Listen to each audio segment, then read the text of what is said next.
की रचना की है। इंद्रियाणम मनश्चास्मि, कह रहे इंद्रियों में मैं मन हूं, और त्रिगुण माया का इसमें भरा हुआ पूरा पॉइजन जहर है। आप देखो मन छोड़ के गंदी बात में ही जाएगा, नहीं जाएगा। ये नहीं कि अच्छी बात में नहीं जाता, अच्छी बात में लगाओ तो लगेगा, और वो भी थोड़ी देर। और बुरी बात में लगाने की जरूरत नहीं, आराम से। इसका स्वभाव रचना ऐसी रची गई है। अब यही गेम रखा गया है कि अब इसकी गति को रोको, अंतर्मुख करो, भगवदाकार करो, तो तुम्हें इनाम मिलेगा, त्रिभुवन पर विजय प्राप्त कर लोगे। वो अद्भुत आनंद अंदर ही मिलेगा, किसी से कहने की जरूरत नहीं, आनंद मगन हो जाओगे। और उसी आनंद की खोज देखो, जब हमारा मन कहता है इस शरीर को भोग लें, इस वस्तु को भोग लें, अमुक, देखो सब अपने घर के जैसे बैठे हैं, क्या उसके भोगने के बाद मन को शांति मिलती है? थोड़ी देर के बाद फिर एक नया संकल्प बनता है, फिर एक नई, मतलब हमारी खोज अधूरी रही। वो नहीं मिला जो मैं सोच रहा था। सोचने में जैसा सुख मिलता है वैसा ना भोगने में नहीं मिलता, चाहे वो भोजन हो, चाहे वो दृश्य हो, चाहे वो कोई क्रिया हो। आप देखना, जो मन हमें सोचवा के पागल बनाता है, और जब हम उस पे जाते हैं तो वो चीज हमें नहीं मिलती है। तब लगता है कि वो यहां नहीं, शायद यहां हो, यहां नहीं, शायद यहां हो। ऐसे भटकते पूरा जीवन व्यतीत हो जाता है। बुद्धिमान वो है जो दो चार कदम में ही लौट आवे कि गलत दिशा में जा रहे हैं, पर हम पूरा जीवन चलते रहते हैं, लौटने की बात ही नहीं आती। और यहां तक कि शरीर वृद्ध हो जाता है, इंद्रियां काम नहीं करती, पर मन वैसे ही सलाह करता रहता है। फिर भी नहीं सोच पाता कि चलो अब हुआ पूरा जीवन की शाम, अब तो राधा राधा जब कर अपना काम बना ले। लेकिन नहीं, बूढ़ा है फिर भी शराब पीता है, बूढ़ा है फिर भी गंदी बातें देखता है, बूढ़ा है फिर भी गंदी चेष्टाएं करता है, बूढ़ा है फिर भी नहीं सोच रहा कि मुझे मरना है और भगवत प्राप्ति का अब की उपाय कर लूं, इतना जीवन रह गया। ये क्या है? ये मन का केवल खेल है। वो अपने मन के गेम में फंस गया, निकल नहीं पा रहा है। अच्छा, इसमें ये हो कि चलो मन सुखी रहेगा, तो भी नहीं। आप जितना गलत करते जाओगे उतना वो नकारात्मक सोचे पैदा करता चला जाएगा, और उसका परिणाम यह आएगा कि आपको डिप्रेशन में पहुंचा देगा। मतलब किसी भी तरह से इस चैन नहीं लेने देगा। तो इसको लाना तो भगवान की शरण में पड़ेगा, तभी शांति मिलेगी, तभी सुख। बहुत गंदा, बहुत गंदा, बहुत नीच है ये, और ये बहुत उत्तम है। ये अगर सही रास्ते को पा जाए तो दूसरे के लिए अपने प्राण दे सकता है, परहित के लिए अपने प्राण दे सकता है, ये भगवान से मिला सकता है, ये सब सुख दे सकता है। बस इसको गलत ढंग से जो प्रयोग होना शुरू हुआ है, इसका ये बंद कर दे, वही बहादुर है। देखो, विरक्त मार्ग एक अलग होता है, लेकिन गृहस्थी में तो एक धर्म पूर्वक विषय सेवन की मर्यादा है ना। तो आप धर्म पूर्वक देख लो। अगर आपको अपनी पत्नी में, अपने पति में सुख नहीं मिला तो विश्व में कहीं सुख नहीं मिलेगा, क्योंकि है नहीं। तो आपको सीमित हो जाना चाहिए ना। लेकिन ऐसा नहीं होता, हम धर्म विरुद्ध बढ़ते चले जाते हैं, जो हमारा पाप बनता जाता है और हम क्लेशित होते जाते हैं। इसलिए हमें लगता है बहुत अच्छे अभी सत्संग के प्रभाव पड़ रहे हैं, तो हम निकल चले गंदी बातों से, हम निकल चले इस माया के फसाव से। नहीं तो धोखा ही धोखा, पूरी जिंदगी व्यतीत हो जाती है। भोगते भोगते हर इंद्रियां सब नष्ट होती जा रहे, फिर भी भोग इच्छा, ये है क्या? समझो ना, पूरा जीवन हमको बेवकूफ बनाया जा रहा है। गौर से देखो, पूरा जीवन नहीं बेवकूफ बनाया जा रहा। पर एक बार और देख लेते हैं, इसमें हमारा पूरा जीवन जा रहा है। सुख तो नहीं मिला, पर एक बार ऐसे देखते हैं, शायद इस पद्धति से देखते हैं, ऐसे भोजन बनाते हैं, ऐसे ये भोगते हैं, ऐसे ये देखते हैं, ऐसा फंसाव करके रोज हमको गिराता है, रोज हमको मन भ्रष्ट करता है। कभी नहीं कहता कि एक बार भगवान से मिलूं क्या, कभी उसका मन नहीं होता। इसको तो जबरदस्ती लगाना पड़ता है। इसको भगवान में लगाने के लिए भी भोगों का प्रलोभन देना होता है, तब ये भगवान में लगता है धीरे धीरे। ये भोगी मन भगवान में भी लगने के लिए तैयार, तो भोग के लिए देखो, भगवान को मना लोगे ना तो बढ़िया व्यवस्था बन जाएगी, चक जो चाहोगे सब हो जाएगा, जो चाहेंगे भगवान दे दे। बहुत मन बेवकूफ बनाता है, इसलिए हमें लगता है मन की बेवकूफी से बचना चाहिए। एक आया था भगतला, उसने कहा भगवान से मैं भजन करूंगा, सब करूंगा, लेकिन 1 लाख सुंदरियां स्त्रियां चाहिए।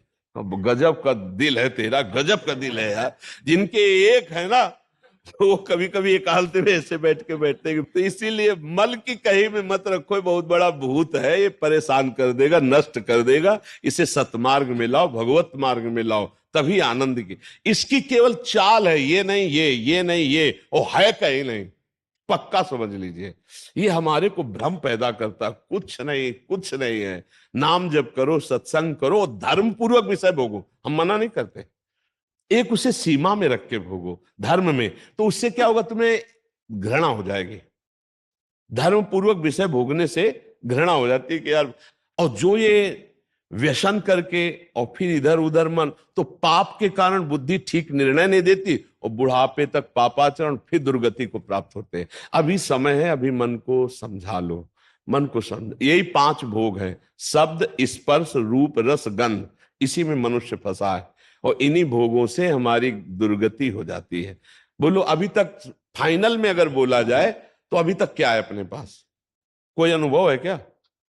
बस एक ही है कि एक बार और चांस मिल जाए, बस किसी भी विषय का, मतलब किसी भी विषय का। मन में हर बार ये था कि अब की बार, लेकिन कभी अब की बार पूरी ही नहीं हुआ। तो इसको रोकना जरूरी है कि भजन, साधन, धर्म पूर्वक विषय सेवन और समाज की सेवा। कभी एक बार ऐसा करके देखना, कोई बूढ़ा ऐसा भूखा प्यासा फुटपाथ में पड़ा हो और उसको कभी अपने घर लाना, नहलाना, धुलाना, कपड़े पहनाना और भोजन पवाना। फिर वो जब तुम्हारी तरफ देखेगा तो तुम्हें जो सुख होगा वो जिंदगी में किसी भी भोग में नहीं मिला होगा। आप लिख लेना हमारी बात। कभी कोई बीमारी से तड़प रहा हो, किसी के सेवा का वहां कोई अवसर नहीं है और आप सेवा का अवसर देकर उसे आप स्वस्थ करो, आप अस्पताल ले जाओ, फिर जो आपको सुख मिलेगा हम आपको कैसे बताएं। वो भगवान का आशीर्वाद होता है। जब कोई बूढ़ा, कोई बीमार, कोई असहाय, और जब आप उसकी सहायता करते हो तो उसके हृदय से जो आशीर्वाद, वो सुख जो मिलता है। जैसे हम आपको एक दिन करके देखना, तुम अपना भोजन बढ़िया जो है, कोई ऐसे भूखे को खवा देना जो भूखा बैठा हो, और ऐसे जल्दी जल्दी, और आप देखो उसको पाते हुए, और उस दिन आप वो भोजन ना पाओ, उसे पवा दो, तो आपको जो सुख मिलेगा वो 56 प्रकार के भोग पाने में भी कभी सुख नहीं मिला होगा। वो सुख परहित करने से, दूसरे को सुख पहुंचाने से जो हृदय शीतल होता है वो कभी किसी से नहीं होता। इसलिए मानव जीवन के लिए मन को थोड़ा विरुद्ध जो चलने वाला है उसके विरुद्ध आप बनो, उसे सतमार्ग में लगाओ। अब देखो आजकल ऐसी बुद्धि बिगड़ गई कि अपने पूज्य माता पिता को ही बच्चे दुख दे रहे हैं। डंडा थप्पड़ मारना, क्या यार, आज के जवान अपने माता पिता के साथ ऐसा व्यवहार करते हैं। अगर थोड़ा भी अध्यात्म से जुड़े होते तो मुझे लगता है शायद ऐसा नहीं करते। नहीं ना, धर्म से जुड़े होते, अध्यात्म से जुड़े होते, ऐसे माता पिता तो भगवान होते हैं। उनकी आंखें नहीं, उनको नहलाओ धुलाओ, किसी मंदिर जाने की और जरूरत नहीं, उनको भोग लगाओ, उनको पवाओ, उनका जो आशीर्वाद है लोक परलोक तुम्हारा सब बना देगा। लेकिन जब अध्यात्म से नहीं जुड़े तो लगता है कौन इनको, तो हाँ, ये क्या है? ये है मन का वो पापी मन। देखो कैसे पाप कराता है, कैसे निगेटिव चलाता है कि अब ऐसे पुत्रों की क्या दुर्गति होगी। तो कभी अगर ऐसा ऐसा अवसर किसी को मिले कि कोई फुटपाथ में ऐसे तड़प रहा हो, तो आपको जरूर लगेगा कि काहे को बोझा ले, लेकिन आप उसका अगर बोझा ले लिए तो भगवान तुम्हारा बोझा ले लेंगे।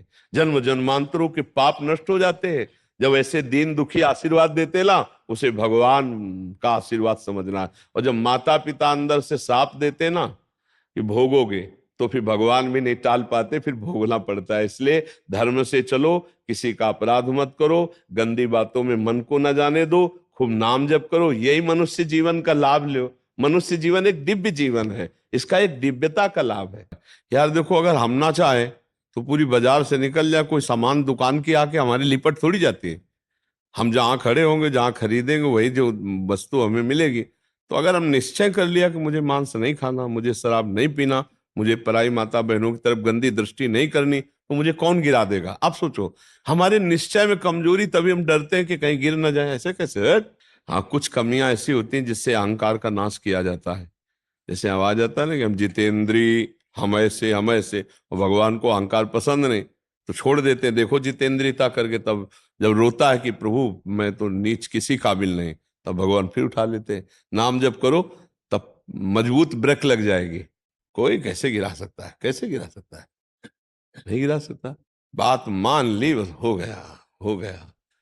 बात मानने से होता है। देखो, हमारी बात ना मानो, कंठी बंधवा लो, तिलक लगा लो, सब कर लो, कल्याण नहीं होगा। हमारी बात मान लो, कल्याण हो जाएगा। बात मानने का चेला होता है ये कोई सांसारिक थोड़ी कि भैया जैसे सांसारिक संबंध होते हैं ऐसे गुरु शिष्य का संबंध आज्ञा पालन से होता है। गलत नहीं करूंगा, जैसा कहोगे वैसा चलूंगा। अब आपने कह दिया, अब ये नाम जप करूंगा, बस हो गई बात। बात यह है कि हमको अब महत्व कर लेना है।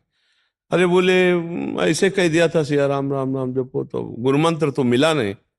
तो कभी गुरु मंत्र मिल भी जाएगा तो लाभ नहीं मिल पाएगा, क्योंकि आपको संत वचन गुरु के वचन पर विश्वास ही नहीं हुआ।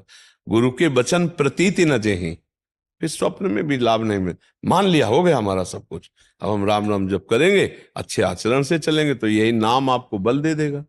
जो आप कहते हो ना कि ऐसा बल कैसे आए, इसी नाम से आता है बल। माया पर जीतने का जो बल है वो भगवान की कृपा से, उनके नाम बल से आता है। देखो नाम में इतनी सामर्थ्य कि भगवान को अधीन कर लिया। सुमीर पवन सुत पावन नामो अपने बस कर राखे। फिर और क्या, काम क्रोध को जीत लो तो कौन बड़ी बात। भगवान अजित जीत गए।